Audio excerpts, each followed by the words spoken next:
pessoal, então nesse vídeo a gente dá continuidade à primeira aula sobre esforços em placas planas.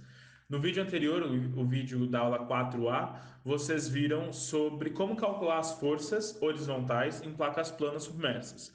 Nesse vídeo nós vamos ver como calcular o ponto em que essa força está aplicada, tá? Ou seja, onde essa força está aplicada na nossa placa plana. Bom, fazendo uma breve revisão da aula passada, então a gente já sabe que a força, a pressão varia linearmente com a profundidade.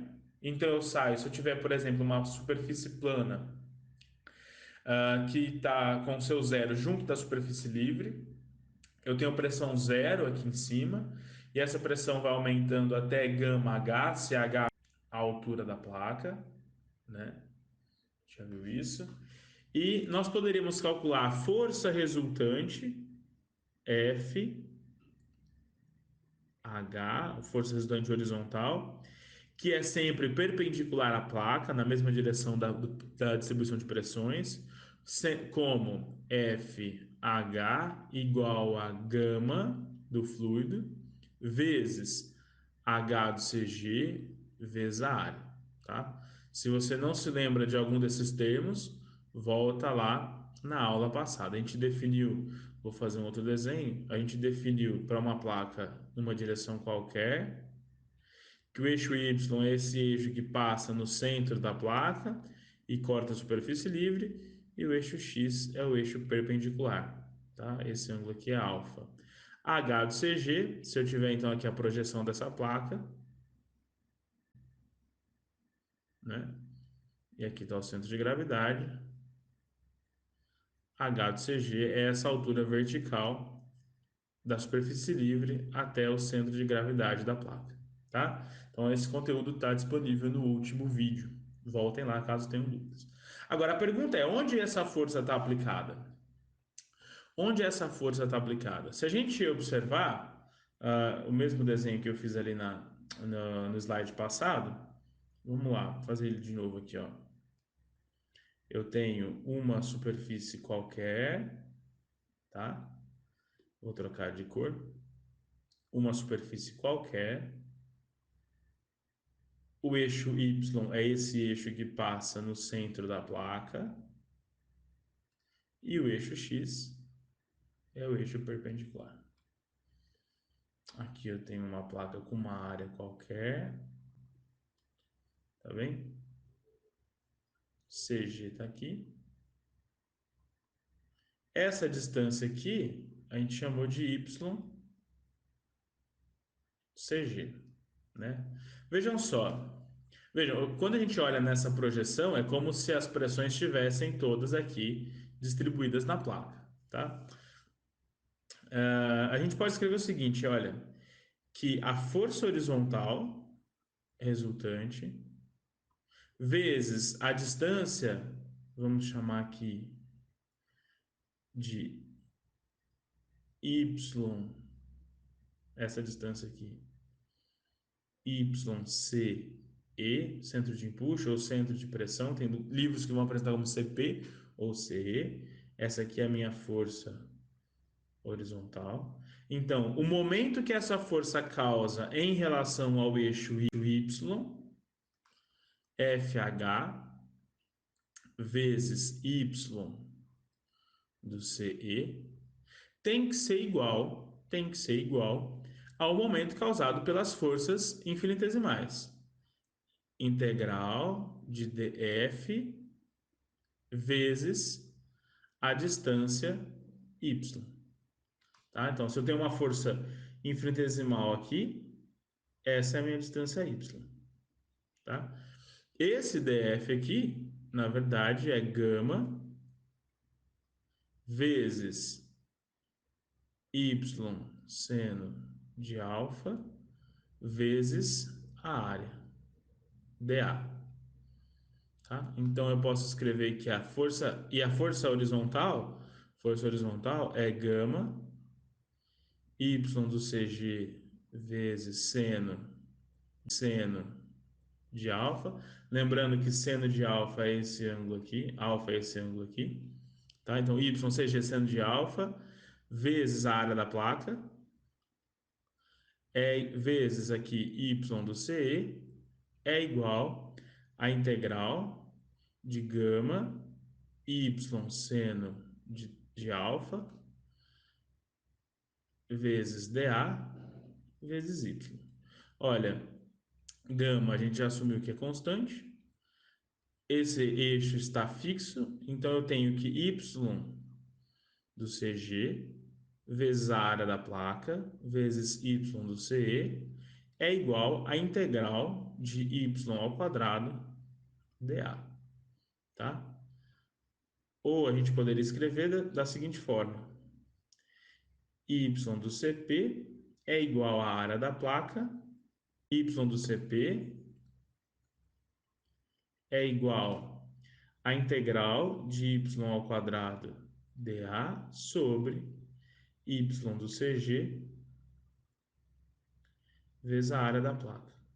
Aqui, pessoal, é y do CE, tá? Comecei a chamar de CE, então vamos chamar todo mundo todo de CE, tá bem? Agora, quem é esse indivíduo aqui integral de y ao quadrado dA? Se vocês se lembrarem, esse camarada aqui é o momento de inércia da placa em relação ao eixo x. Esse é o nosso eixo x.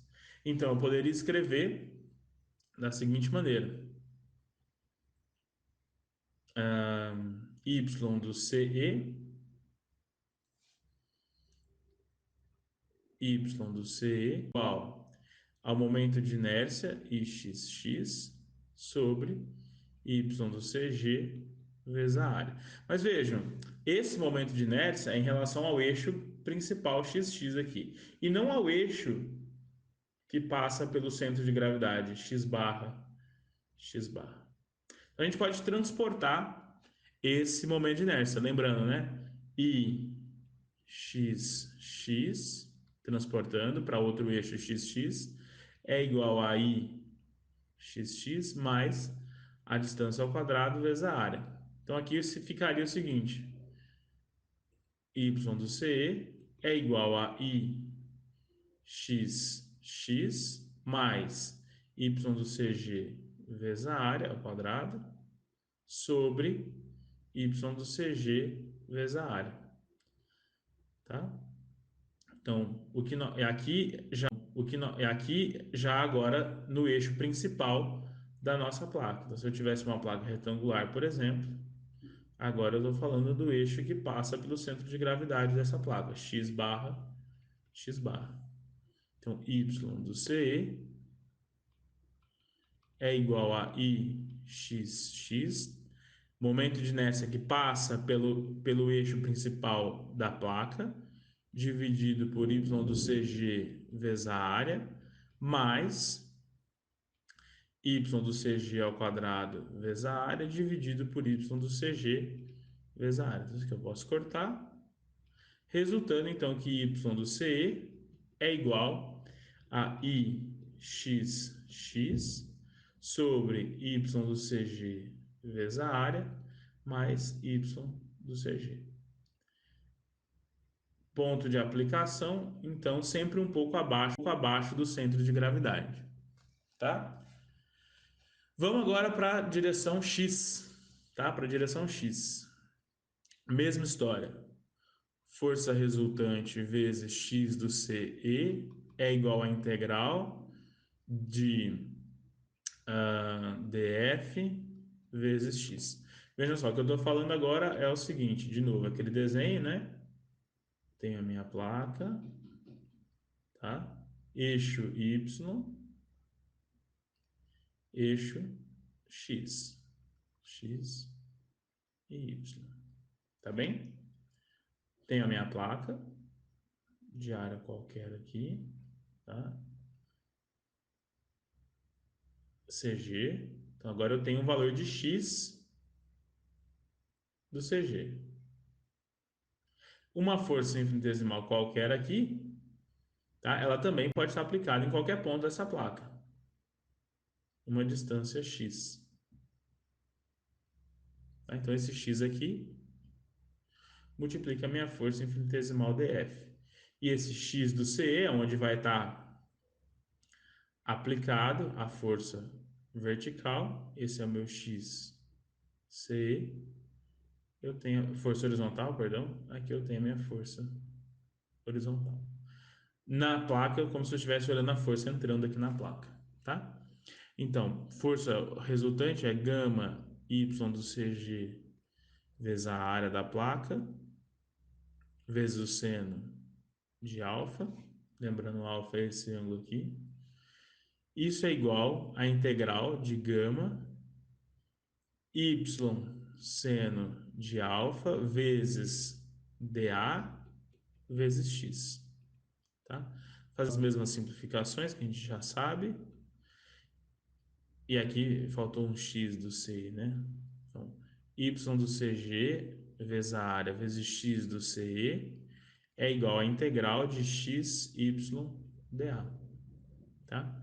Esse aqui agora é o produto de inércia I, x, y. Então a gente já pode escrever de maneira muito análoga, dizer que Ix do centro de empuxo é igual a IXY sobre Y do CG vezes a área, mais o X do centro de gravidade. Aqui fazendo o transporte para o eixo principal da placa. Então, se eu tiver uma placa retangular, estou falando do produto de inércia em relação aos eixos XY, tá? Principais aqui. Vejam, lembrando que XY para figura simétrica é igual a zero, tá? Então, figuras simétricas vão ter x do centro de empuxo e coincidindo com o x do centro de gravidade. Então, resumindo um pouco o assunto de placas planas, nós temos que a força horizontal ela é igual a gama H do CG, opa, faça uma correção aí, H do CG vezes a área. H do CG é essa altura vertical que vai do centro de gravidade até a superfície livre. E o ponto de aplicação, Y do CE, X do CE, a gente deduziu nessa aula. Y do CE igual a Y do CG mais momento de inércia em relação ao eixo XX da placa, dividido pelo Y do CG vezes a área. Lembrando, Y do CG é essa distância na direção da placa até o centro de gravidade. O centro de gravidade nesse eixo que passa pela placa, isso é Y, CG, e X do CG é essa outra distância aqui, tá? X do CG. E é isso, tá? Os próximos vídeos serão de resolução de exercícios sobre esse assunto, são muito importantes. Vocês também têm 3 exercícios resolvidos no material em PDF. Aproveitem para aprofundar isso. Tem a lista de exercícios para vocês, de fato, aplicarem esses conceitos em problemas práticos de engenharia. Até o próximo vídeo.